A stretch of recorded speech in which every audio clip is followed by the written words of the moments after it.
So the two questions I'm answering today are, the first one is, have you ever been attracted to someone you shouldn't be?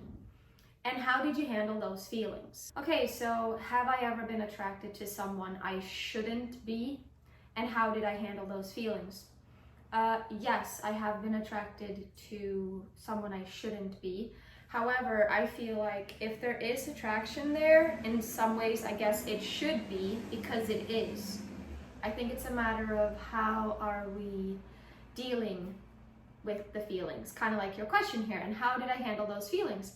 So whenever I feel attracted to someone that I shouldn't be, how do I handle those feelings? I just feel that feeling. I feel the attraction.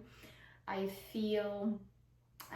allow myself to feel good from that attraction, and I don't shame myself for it.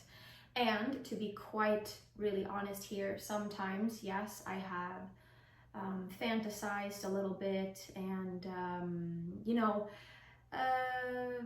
used that attraction energy to feel really good in my own body, to let that feeling of attraction open me up and turn me on. However, I didn't direct it and leak it out onto the person, because I didn't feel like that is appropriate, and it's also not something that I wanted to do. Like, just because I'm attracted to someone, it doesn't mean that I actually want to do anything with them, but it is a nice feeling. So have I ever been attracted to someone I shouldn't be? Yes, but at the same time, if I'm attracted to them, why? Then I feel like it's meant to be. So I get it. Maybe you're saying shouldn't be because maybe they're not my partner, or maybe they're an asshole, but shoots, man, I was attracted to, this is obviously not a real person, but Tony Soprano. I mean, he's pretty fucking hot. You know, Tony Soprano's from The Sopranos. He's a fucking asshole, but there's just something about him that's very attractive. You know, he's very dark masculine, which is pretty hot. For me, being light feminine more usually, I tend to be very attracted to more dark masculine archetypes, like the ones that just say it straight. But also at the same time, I only like that if they're actually deeply attuned men that pick up on cues, pick up on body language, pick up on energy. Because if someone's just saying it straight and they're not even attuned to me, and nah, no thank you. Okay, so the answer to that one is, how do I handle those feelings of attractions when it's someone I shouldn't be attracted to? I literally use those feelings of attraction to turn myself on and to open myself up and to be more alive and human and here, and it's such a beautiful feeling. That's what I do. I literally feel it. I give spaciousness for myself to feel the attraction, and I might dance with it, I might move with it, and I might pulse with it. I might, feel squeezing and pulsing at in my sex. And bring that energy up into my heart, into my brain, and let it illuminate my mind, open my mind, and really light me up, actually. Like I said, I do not project that energy out onto him or that person or her, Okay, so second question. What's the most significant insecurity you hide from others, and how does it impact your daily life? I'd say an insecurity I have is around identifying with this body, thinking that I am this body, and then if this body is aging or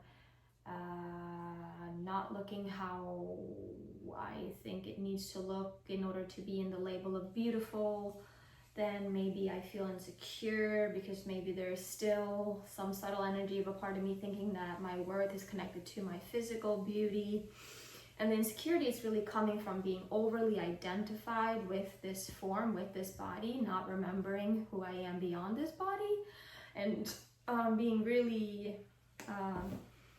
caught up in this material realm, not remembering that I am frequency and energy, and that's what all things are made of. And so I get really insecure when I forget about that my power and my beauty lies in my energy and my frequency, and I get insecure. And I do try to hide it sometimes, when I'm insecure about something about this physical form. Maybe it's not as fit or as fit and ripped and muscular as I would want it to be.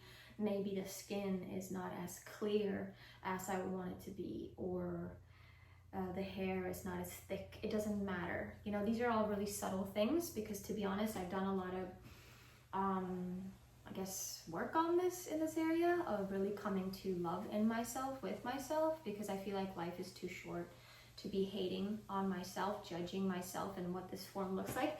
Instead, it's so much more wonderful, isn't it, slow-mo, to just embrace this body, this vessel that I got, the one body that I got in this life, and really celebrate it. But yeah, an insecurity that I do hide from others is definitely physical appearance, and like if I have a pimple, if I have a wrinkle, if I got cellulite, those types of things. Just like, yeah, a pimple, a wrinkle, or a cellulite, simply because those are things that society labels as ugly and not beautiful. Not in the category of beautiful.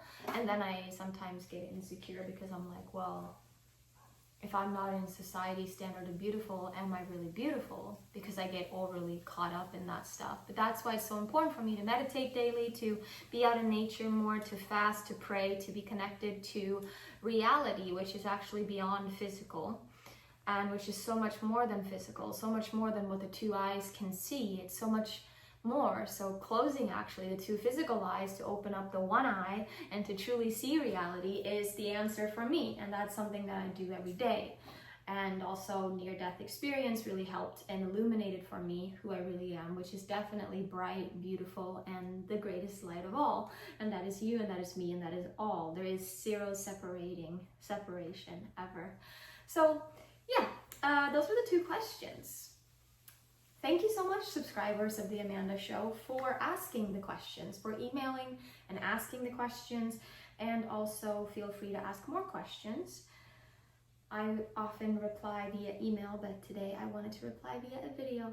So thank you so much, and see you in another video soon. And subscribe to this channel if you have not subscribed yet. And then, yeah, so see you in another video soon. Bye-bye. Say bye, Slow.